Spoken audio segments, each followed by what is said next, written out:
출애굽기 15장까지 읽었습니다. 오늘도 새벽을 깨우신 여러분들과 온라인으로 집에서 새벽을 깨우는 사랑하는 섬김의 가족들에게 하나님의 크신 은혜와 평강이 함께 하시기를 원합니다. 하나님은 모세를 예비하시고 모세를 훈련하시고 만드셔서 이스라엘의 영도자로 세우십니다. 출애굽하는 지도자로 세우십니다. 바로왕 앞에 가서 선 모세는 하나님께서 명하신 대로 10가지 재앙을 바로왕에게 내리시며 바로왕과 투쟁합니다. 싸웁니다. 드디어 10번째 재앙, 장자의 죽음으로 인해서, 맏아들과 맏새끼의 죽음으로 인해서 바로는 두 손 두 발 다 들고 이스라엘 백성들을 출애굽시켜 줍니다. 그러나 하나님이 바로의 마음을 또 강팍히 하심으로 바로는 이스라엘 백성들을 추격하게 됩니다. 오늘 우리가 읽은 이 말씀들이 바로가 이스라엘 백성들을 추격하는 장면이고 홍해의 사건이 아주 드라마틱하게 등장하고 있습니다. 얼마나 멋진 장면들인지 모릅니다. 하나님이 연출하시는, 하나님이 만들어가는 세계가 바로 이런 것이구나. 합력해서 선하게 하신 하나님, 합동해서 유익되게 하신 하나님, 더 좋게 멋있게 하시는 하나님의 역사는 예나 지금이나 언제 어디서든지 일어나게 될 줄 믿습니다. 13장 갑니다. 여호와께서 모세에게 일러 이르시되 이스라엘 자손 중에서 사람이나 짐승을 막론하고 태에서 처음 난 모든 것은 다 거룩히 구별하여 내게 돌리라. 이는 내 것이니라 하시니라. 이미 장자의 죽음 때에 애굽에 속한 모든 맏아들과 맏새끼는 다 죽음을 당했습니다. 이스라엘 백성들은 털끝 하나 상하지 않았어요. 손끝 하나. 그래서 하나님이 맞이는 첫 것은 내 것이다. 나에게 가져와라. 이렇게 말씀합니다. 하나님께서 그 맏아들과 또 짐승의 첫 번째 난 것을 하나님의 것이라고 하나님께 가져오라고 말씀하는 겁니다.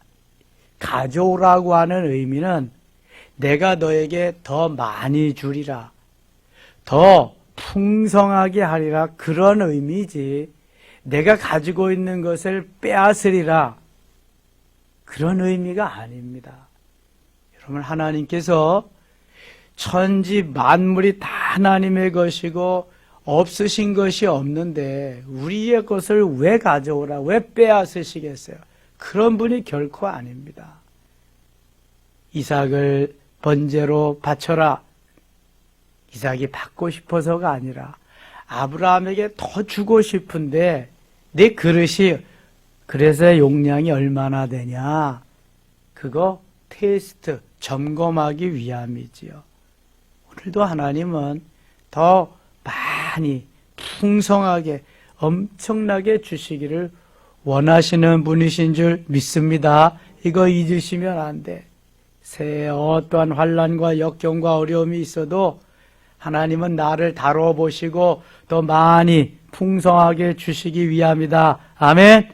예, 이 믿음이 우리에게 머리에서부터 발끝까지 쫙 채워져 있어요. 이 믿음으로. 그래서 믿음으로 반응하고 나가면 하나님이 책임져 주실 줄 믿습니다. 17절 가겠습니다. 17절. 바로가 백성을 보낸 후에 블레셋 사람의 땅의 깊은 가까울지라도, 사람의 땅의 길은 가까울지라도 하나님의 그들을 그 길로 인도하지 아니하셨으니, 이는 하나님이 말씀하시기를 이 백성이 전쟁을 하게 되면 마음을 돌이켜 애굽으로 돌아갈까 하셨습니다. 그러므로 하나님이 홍해 광야길로 돌려 백성을 인도하시며 이스라엘 자손이 애굽 땅에서 대열을 지으러 나올 때 하나님께서 홍해의 길로 이스라엘 백성들을 인도하신 것은 육지로 가다가 혹시 사람들을 만나서 전쟁을 하게 되면 다시 애굽으로 돌아갈까봐 하나님께서 염려가 돼서 홍해의 길로 인도하셨다. 19절 모세가 요셉의 유고를 가졌으니 이는 요셉이 이스라엘 자손으로 단단히 맹세하게 하여 이르기를 하나님이 반드시 너희를 찾아오시리니 너희는 내 유고를 여기서 가지고 나가라 하였음이더라. 야곱도 막벨라굴에 가나안 땅에 갔다가 장사했고 이제 요셉도 내가 죽으면 내 유고를 가지고 나가라 그 명령했기 때문에 이 모세가 요셉의 유고를 가지고 이제 나오는 것입니다. 그들이 숫곳을 떠나서 광야 끝 에담의 장막을 친 21절 같이 읽어요. 여호와께서 그들 앞에서 가시며 낮에는 구름 기둥으로 그들의 길을 인도하시고 밤에는 불기둥을 그들에게 비추사 낮이나 밤이나 진행하게 하시니 낮에는 구름 기둥 밤에는 불기둥이 백성 앞에서 떠나지 아니하니라. 여기 그 유대 나라는 주로 광야입니다. 갈릴리 지역만 거기만 이제 비옥한 땅이고요. 특별히 저 애굽이 사막의 나라지요. 그 나일강유역 삼각주만 비옥한 땅이고 그래서 출애굽을 해서 이 광야의 여정을 간다고 하는 것은 굉장히 어려운 그러한 여정입니다. 낮에는 주로 섭씨 40도가 넘는 아주 뜨거운 땡볕이 내려 쪼이는 그러한 곳이고요. 저녁이 되면은 열기가 다 식고 영하로 내려가는 추운 곳입니다. 그러니까 이게 24시간의 기온차가 엄청나니까 이게 일정한 거처가 없이 진행하는 나그네들의 삶이 어렵죠. 이스라엘 백성들이 지금 뭐 하루도 아니고 40여 년 동안이 광야의 길을 가야 되는데 하나님이 저들에게 해줄 수 있는 방법이 보호하고 인도하실 수 있는 방법이 하나님의 방법으로 하는 거죠. 낮에는 너무 더우니까 구름 기둥을 저들에게 보내서 하늘을 덮어주시는 거예요. 서늘하게 해주시는 거예요. 우리가 더울 때 나무 그늘 밑에 가면은 서늘한 것 같이. 그러나 우리나라 기후하고 거기하고 다르죠. 우리나라는 습도가 많기 때문에 그늘에 들어가도 덥습니다, 여름에. 그러나 이 광야 지역은 습기가 없기 때문에 그늘만 지면은 시원합니다. 여러분 혹시 무릎이 아프신 우리 정옥자 집사님 같은 분, 허리가 아프시고 뼈로 인해서 고통을 당하시는 분들은 습기가 없는 지방에 가시면 안 아픕니다. 그러니까 미국 LA 같은데, 네바다주 같은데, 이 광야 같은데 가시면은 살만한 거예요. 습기가 없으니까. 여름에도 장마철 같은데도 습기만 없으면 괜찮거든요. 하나님이 구름 기둥을 보내서 서늘하게 하시는 거예요. 밤에는 추우니까 대신 불기둥을 보내서 따뜻하게 해주시는 거예요. 여러분 얼마나 하나님 멋진 분인지 몰라요.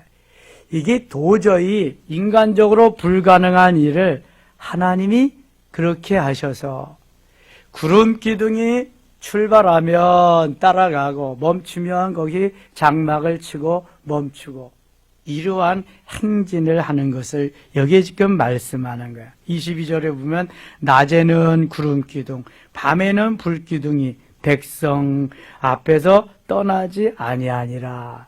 이들 하나님의 임재의 상징이죠. 내가 너희와 함께하니 걱정하지 말아라. 구름 기둥과 불 기둥은 하나님이 함께하시는 임마누엘의 하나님의 상징으로 저들에게 주어졌던 것입니다. 육신적으로도 환경적으로도 낮에는 서늘하게 저녁에는 따뜻하게 해주는 하나님의 도우심이었습니다. 14장 가겠습니다. 여호와께서 모세에게 말씀하여 이르시되 이스라엘 자손에게 명령하여 돌이켜 바다와 믹돌 사이에 비하이로답 곧 바알스본 맞은편 바닷가에 장막을 치게 하라. 바로가 이스라엘 자손에 대하여 말하기를 그들이 그 땅에서 멀리 떠나 광야에 갇힌 바 되었다 하리라. 4절 같이 읽을까요? 내가 바로의 마음을 완악하게 한즉 바로가 그들의 뒤를 따르리니 내가 그와 온 군대로 말미암아 영광을 얻어 애굽 사람들이 나를 여호와인 줄 알게 하리라 하시매 무리가 그대로 행하니라. 아멘. 바로의 마음을 다시금 완악하게 하시겠다. 그래서 이스라엘 백성들을 쫓아가게 하시리라. 어떻게 보면 하나님도 참 직구주신 것 같아. 개구장이신 것 같아. 아니 그냥 좀 잘 가게 하시면 얼마나 좋아요. 또 바로의 마음을 강팍하게 해가지고 추격하게 한단 말이죠. 추격. 어떻게 보면 스릴이 있는 거고 어떻게 보면 장난기가 있으신 거고 어떻게 보면 또 이스라엘 백성들을 자꾸 끝까지 다루어 보시는 거예요. 시험해 보시는 거예요. 이게 언제까지 하나님이 이렇게 이스라엘 백성들을 다루어 보시냐 하면은요, 가나안 땅에 갈 때까지 그렇게 하십니다. 들어갈 때까지. 40년을. 하나님의 훈련은, 하나님이 우리를 테스트하는 것은 한 번 하고 그냥 마치는 것이 아니라 최종 시험을 이룰 때까지. 아브라함이 가장 귀하고 복되게 눈에 넣어도 아프지 않을 그 아들 이삭을 바칠 때까지 하나님은 다뤄보신다니까요. 진짜구나. 이제 이 정도면 내가 주어도 괜찮겠구나. 감당하겠구나. 그때 하나님이 막 주시는 거예요. 막 주신다. 계속 다루어 보시는 하나님.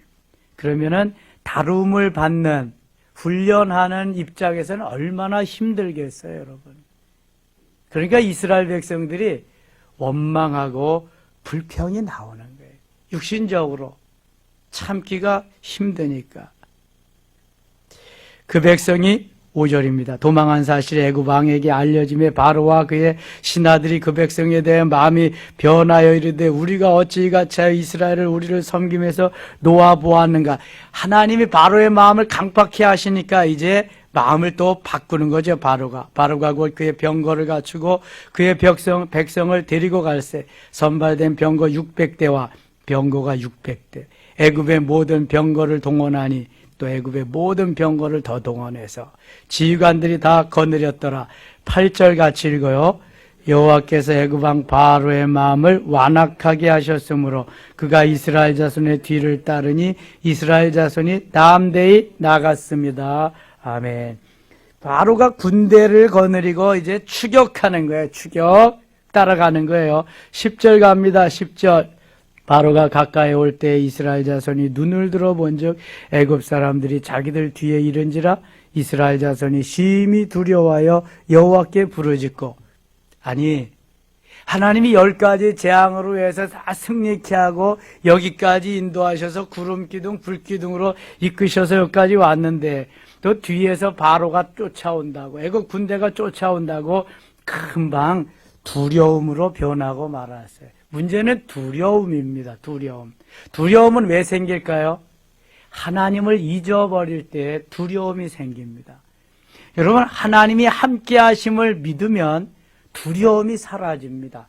하나님이 머리에서부터 발끝까지 우리가 완전무장해야 될 이유가 여기에 있습니다. 두려움이 그때는 사라지는데 하나님이 함께 하심을 잊어버리면 곧 두려움이 찾아오는 거예요. 여러분, 은혜 받으면 배짱이 생깁니다. 은혜 받으면 강하고 담대한 마음이 생깁니다. 왜 그래요? 하나님 나와 함께 하시니까. 다윗이 골리앗 앞에 설 수 있는 것은 바로 하나님이 함께 하심을 믿었기 때문에 그렇습니다. 은혜가 떠나면, 하나님이 함께 하심이 믿어지지 않으면 두려움이 엄습해 옵니다.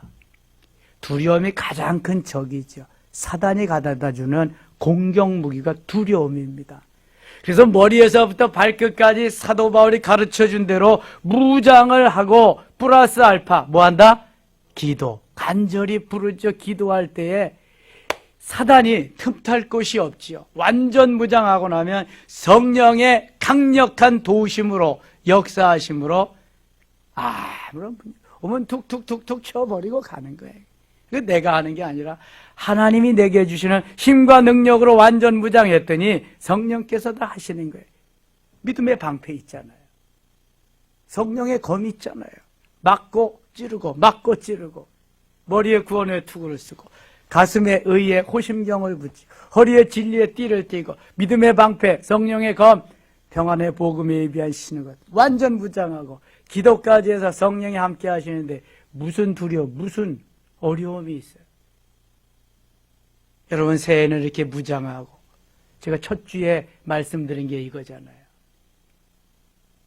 마지막 송년주일까지 이렇게 달려가실 수 있기를 축원합니다. 바로가 문제요? 정부가 문제요?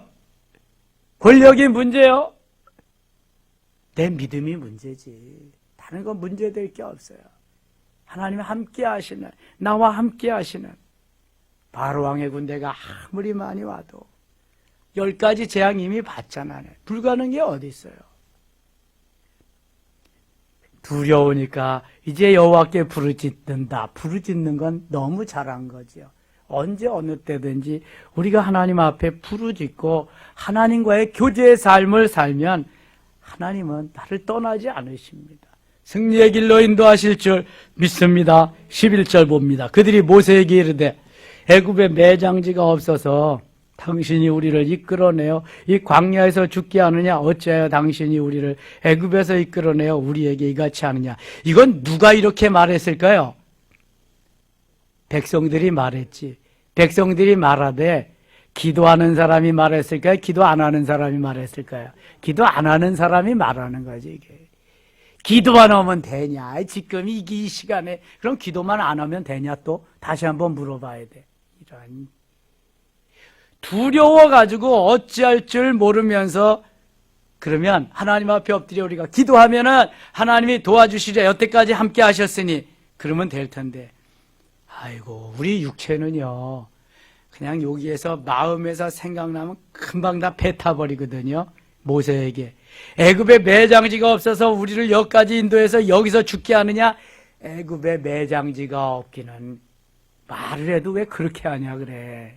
여기까지 인도한 은혜의 하나님은 어쩌고 내가 조금 어려움을 처했다고 그렇게 말을 해야 되냐고. 여러분 사단이 틈타면은요 완전 무장한 게 깨져버리면은요 사단은 그 틈을 타고 들어가거든요. 그럼 여지없이 이러한 사단이 좋아하는 언행을 할 수밖에 없어요. 그래서 우리가 시험에 드는 거죠. 12절 우리가 애굽에서 당신에게 이런 말이 이것이 아니냐. 이르기를 우리를 위하여 두라. 우리를 내버려 두라. 우리가 애굽 사람을 섬길 것이라 하지 아니하더냐. 애굽 사람을 섬기는 것이 광야에서 죽는 것보다 낫겠노라. 그럼 나오지 말지. 왜 여기까지 와가지고 같이 가는 사람도 힘들게 하냐고요. 13절 모세가 백성에게 이르되 너희는 두려워하지 말고 가만히 서서 여호와께서 오늘 너희를 위하여 행하시는 구원을 보라. 너희가 오늘 본 애굽 사람을 영원히 다시 보지 아니하리라. 참 이게 모세가 하나님의 사람이 다른 걸 여기서 봅니다. 두려워하지 마라. 가만히 서서 여호와께서 오늘 너희를 위하여 행하시는 구원을 보라. 여러분 담대하게 되면은요 더 능력이 권능이 함께 하시는 거예요. 두려움이 없어지는 거예요. 60만이 그렇다 그래도 모세는 지금 하나님께서 주시는 힘과 능력으로 두려움이 없어지고 저들에게 선포하는 거예요. 여러분 이게 지도자죠. 지도자가 빛을 대변해 보세요. 지도자를 따르는 사람은 완전 죽음입니다. 이거는 소망이 없는 거예요. 소망이. 나를 따르라 follow me. 하나님이 함께 하신다. 할렐루야. 이거 가야 돼요. 이거 어떤 환란과 역경 속에서도. 14절 보세요. 여호와께서 너희를 위하여 싸우시리. 너희는 가만히 있을지. 여호와께서 싸우시리니 누구를 위해서? 너희를 우리를 위해서 싸우시리니 너희는 가만히 있을지어다. 원망하고 불평하고 애굽에 매장지가 없어서 여기까지 와서 죽이려고 하느냐 모세 내 이놈 그러지 말고 마음에 안 들면 가만히 있어라. 가만히 있어. 가만히 있으면 중간된다. 중간. 하나님이 그럼 다 이끌어 주시리라. 가만히 있어라. 여러분 적극적으로 참여하지 못할 바에야 가만히 있으면 돼. 그냥 뒤에서 잡아 당기지 말고. 앞에 10%는 아주 적극적인 사람입니다. 지도자를 따라. 뒤에 10%는 못 가게 끌어당기는 사람입니다. 80%는 중간지대에 있는 사람이에요. 중간지대. 가만히 안 되면 가만히 있어. 적극적으로 따라가는 사람은 좋은 사람이고, 그렇다고 이단을 적극적으로 따라가면 안 되고. 예.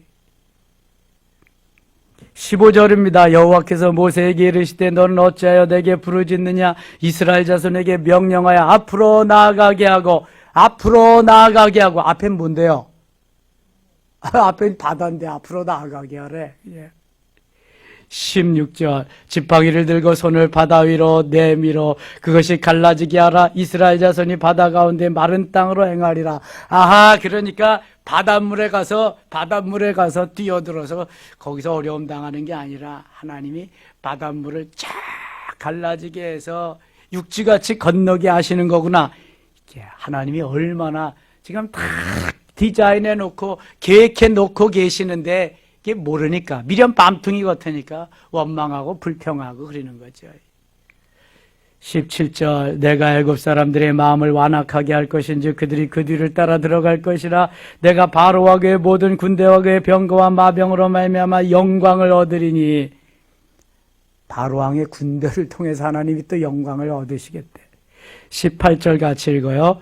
내가 바로와 그의 병거와 마병으로 말미암아 영광을 얻을 때야 애굽 사람들이 나를 여호와인 줄 알리라 하시더니. 이스라엘 백성들뿐만 아니라 애굽 사람들까지도 이 홍해 사건을 보면 정말 하나님이 살아계시구나, 진짜구나, 이걸 알게 하려고. 이미 10가지 재앙을 통해서도 알았지만 또 확실하게 하리라고 하나님이 이렇게 하신다는 거예요.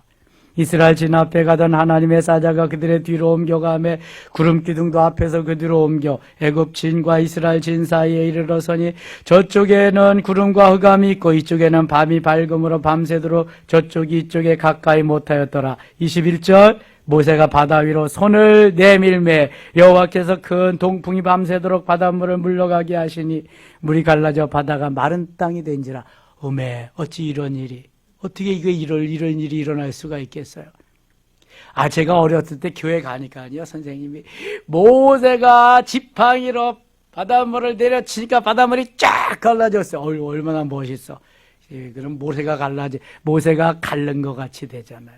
하나님이 모세에게 너 바다 위로 손을 내밀어라. 바다 위로 손을 쫙 내미니까 모세의 손에 뭐가 들려 있어요? 지팡이. 미디안 광야 40년 동안 이제 양떼들을 치던 지팡이가 들려 있어요. 모세의 손이 바다에 쫙 내어밀매 바닷물이 갈라진다. 마른 땅이 된지다. 얼마나 멋있겠어요. 쉽게 영화 보면 그거 나오지요. 자, 이것이 드라마틱한 장면이 또, 성경은 드라마틱한 장면이 많이 나와요. 뭐 다니엘 사건, 에스더 사건, 뭐 여러 사건들이 나오잖아요.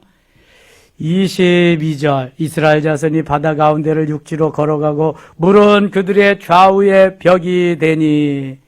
물은 좌우에 벽이 됐다. 아이고, 이거 완전히 수족관인데, 수족관. 저 코엑스에 가면은 수족관 있죠, 여러분. 거기 가보셨어요? 거기도 크지만 저 미국 제가 시애틀에 가보니까 거기는 바다 밑에다가 수족관을 만들어서 정말 바다 저기 다니는 걸 보게 했어요. 세계에서 제일 큰 수족관이 미국의 샌디에고라고 하는 곳에 있습니다. 하루 종일 다녀도 다 못 봐. 엄청나. 지금 이스라엘 백성들은 아주 그냥 수족관을 그냥 눈으로 막 보는 거야. 벽이 되니까, 벽이.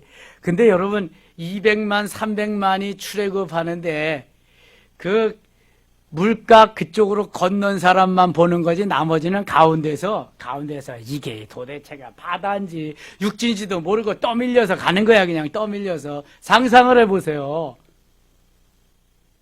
뭐 이제 60만이 아니라 200만, 여인들과 아이들까지 200만 300만이 가는데 완전히 그냥 떼로 가는데 그렇게 지금 가는 거예요. 쭉 30절 30절 가게 30절. 그날에 여호와께서 이같이 이스라엘을 애굽 사람의 손에서 구원하시며 이스라엘이 바닷가에서 애굽 사람들이 죽어 있는 것을 보았더라.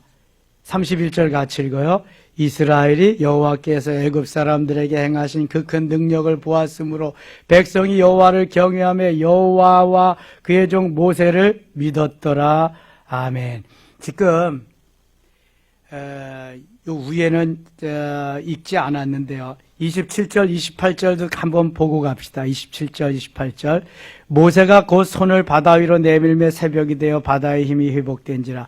애굽 사람들이 물을 거슬러 도망하나 여호와께서 애굽 사람들을 바다 가운데 엎으시니 물이 바다 다시 흘러 병거들과 기병들을 덮되 그들의 뒤를 따라 바다에 들어간 바로의 군대를 다 덮으니 하나도 남지 아니하였더라. 이게 얼마나 신나는 장면인가 하면은 이스라엘 백성들은 바다를 육지와 같이 다 건넜어요. 건너니까 모세에게 다시 하나님께서 네 손을 다시 바다 위로 내어 밀어라. 바다 위로 다시 모세가 손을 내어 미니까 갈라졌던 물이, 벽을 이루던 물이 다시 합해졌더라. 합해지니까 홍해가 다시금 바다로 변하고 말았어요.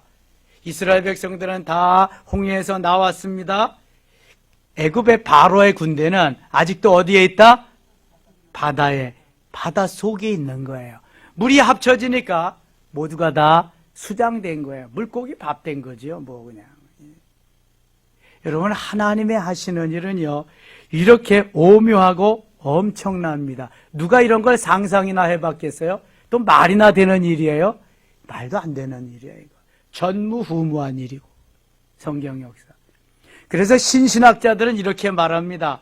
모세가 건넌 저 홍해는 갈대바다다. 갈대가 이렇게 자라나서 그냥 걸은 것이지 갈라진 게 아니다. 이게 신신학자들이에요. 죽일 놈들이지, 그거는. 성경을 그대로 믿지 않는 그러한 학자들이죠.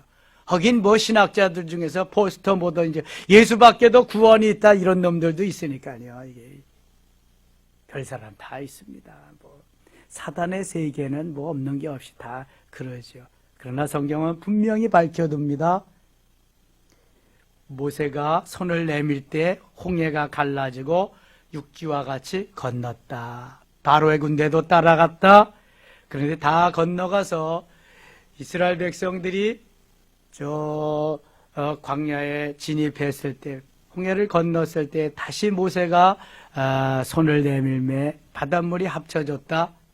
이스라엘 백성들은 다 건너왔지만 애굽 바로의 군대들은 거기 물결에, 물에 다 잠기게 되었다. 이것이 정통한 하나님의 말씀입니다. 하나님께서 이스라엘 백성들은 구원받고 애굽 군대들은 다 물에서 물결에서 수장되었다.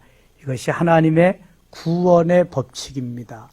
하나님께서 가만히 서서 구원하심을 보아라. 믿어지지 아니하면 거기 먼저 원망하고 불평하지 말고 가만히 서서 보기만 해라. 내가 다 할 것이다.